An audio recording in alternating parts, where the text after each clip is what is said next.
gente. Ah, ele podia abrir aquelas asas.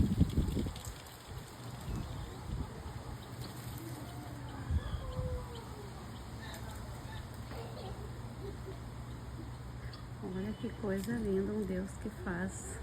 Gente, olha a maravilha do nosso Deus. Olha isso. Olha, gente, isso aqui não foi homem que fez. Olha que coisa linda.